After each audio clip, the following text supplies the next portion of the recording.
Hi dear students, how are you? I hope that you are fine. तो आइए English के session में आप लोगों का स्वागत है। आज हम एक नया टॉपिक लेकर आए हैं, Indian civilisation and culture, written by Mahatma Gandhi. देखिए, इंडियन सिविलाइजेशन एंड कल्चर एक एसे है। This is an essay written by Mahatma Gandhi. Indian मतलब होता है भारतीय और सिविलाइजेशन मतलब सभ्यता एंड कल्चर और संस्कृति। तो देखेंगे, पढ़ते हैं। मोहनदास करमचंद गांधी 1869 से 1948। मोहनदास करमचंद गांधी एक्चुअली में गांधी जी का ही फुल नेम है। तो गांधी जी का जन्म, मोहनदास करमचंद गांधी जी का जन्म 1869 में हुआ और उनका मृत्यु 1948 में हुआ। देखिए, कॉमा लगा के और भी इंफॉर्मेशन दिया गया है। पॉपुलरली नोन एज बापू, गांधी जी के बारे में ही बताया जा रहा है कि पॉपुलरली मतलब होता है लोकप्रियता के आधार पर। तो लोकप्रियता के आधार पर बापू के रूप में, और the father of the nation मतलब राष्ट्रपिता के रूप में भी ये जाने जाते हैं। यहाँ से देखिए, कॉमा लगा के जोड़ा गया है।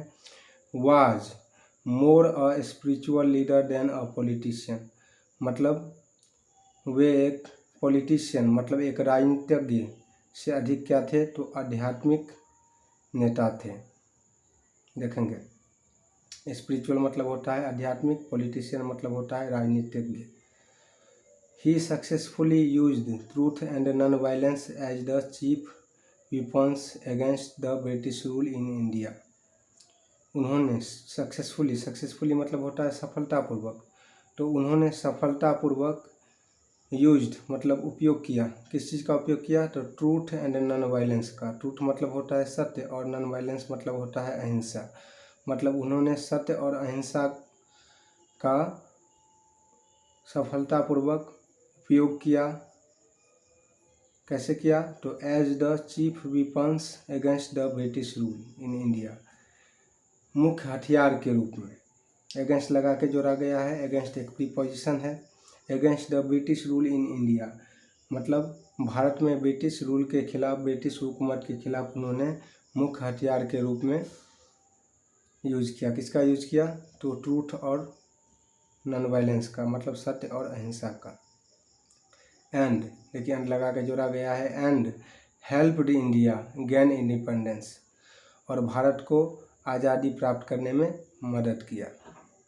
फ्रॉम 1915 टिल 1948 मतलब 1915 से 1948 तक ही कम्प्लीटली डोमिनेटेड इंडियन पॉलिटिक्स।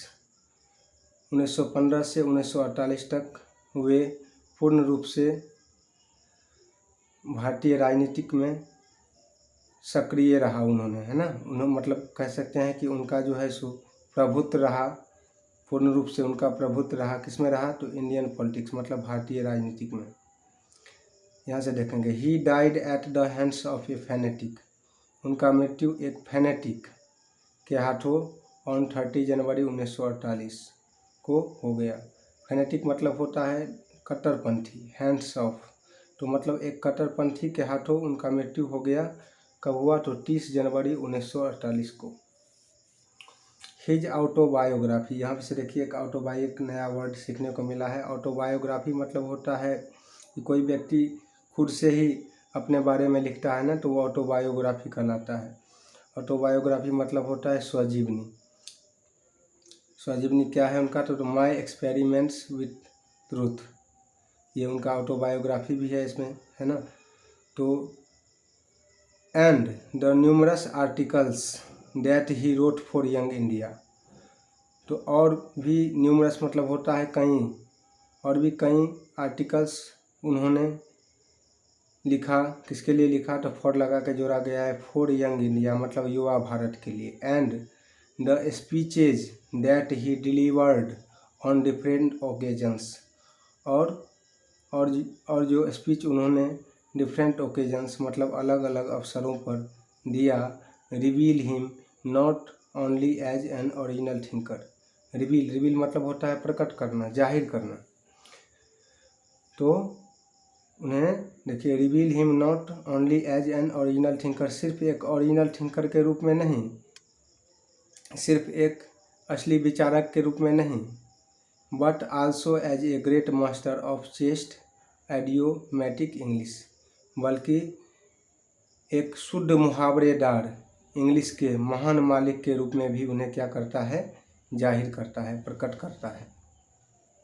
देखेंगे तो in the following extract Indian civilisation and culture, extract मतलब होता है उद्धरण, ये छोटा सा जो मतलब स्टोरी का जो है पार्ट है ना, उसे ही कहते हैं एक्सट्रैक्ट। तो ये जो फॉलोइंग एक्सट्रैक्ट है, निम्नलिखित एक्सट्रैक्ट है इंडियन सिविलाइजेशन एंड कल्चर, इसमें गांधी जी क्या करते हैं, तो Gandhi ji talks about the sound foundation of Indian civilisation. Gandhi ji talks about मतलब बात करते हैं, किसके बारे में बात करते हैं, तो the sound foundation of Indian civilisation, मतलब भारतीय सभ्यता के नींव की आवाज़ के बारे में बात करते हैं। फाउंडेशन मतलब नींव और साउंड मतलब आवाज़, तो भारतीय सभ्यता के नींव के बारे में बात करते हैं। Which has successfully withstood the passage of time, कौन सी सभ्यता, कौन सी सभ्यता की नींव की आवाज़ है ना, तो जो सक्सेसफुली खड़ा रहा है, जो सक्सेसफुली खड़ा रहा किसके साथ, तो द पासेज ऑफ टाइम मतलब बीतते हुए समय के साथ सफलतापूर्वक खड़ा रहा है। देखेंगे अब यहाँ से देखिए, the western civilisation which has the tendency to privilege materiality, western civilisation की बात हो रही है। देखिए द वेस्टर्न सिविलाइजेशन मतलब पश्चिमी सभ्यता विच हैज़ जिसके पास टेंडेंसी है, प्रवृत्ति है, टू प्रिविलेज मटेरियलिटी मतलब मटेरियलिटी मतलब भौतिकता, और प्रिविलेज मतलब सुविधा है ना, तो भौतिकता को सुविधा प्रदान करने की प्रवृत्ति ही है, किसमें है, तो द वेस्टर्न सिविलाइजेशन मतलब पश्चिमी सभ्यता जो है उसमें भौतिकता को ही सुविधा माना जाता है ना, वो भौतिक सुखों के पीछे, भौतिक चीज़ों के पीछे भागते हैं, है ना। तो उनकी जो ये द वेस्टर्न सिविलाइजेशन जो है जिसमें वो भौतिक सुखों के पीछे भागते हैं, भौतिकता पर ही अधिक बल दिया जाता है, उसी को सुविधा का आधार माना जाता है, वो क्या कर सकता है, तो can not match the Indian civilisation, वो भारतीय सभ्यता की बराबरी नहीं कर सकता है। कौन सी भारतीय सभ्यता, तो that elevates the moral being, वो भारतीय सभ्यता जो मोरल बीइंग अर्थात नैतिक अस्तित्व को बढ़ाता है। तो हमारी सभ्यता जो है सो क्या करता है, नैतिक अस्तित्व को बढ़ाता है, न कि हमारी सभ्यता भौतिक सुखों के पीछे, भौतिकता की सुविधा के पीछे भागती है। तो ये गांधी जी के द्वारा लिखा गया इंडियन सिविलाइजेशन एंड कल्चर एक ऐसे है। अब देखेंगे, इसमें आगे पढ़ेंगे। धन्यवाद। अच्छा लगा तो लाइक करिए, शेयर करिए और सब्सक्राइब करिए। Thank you.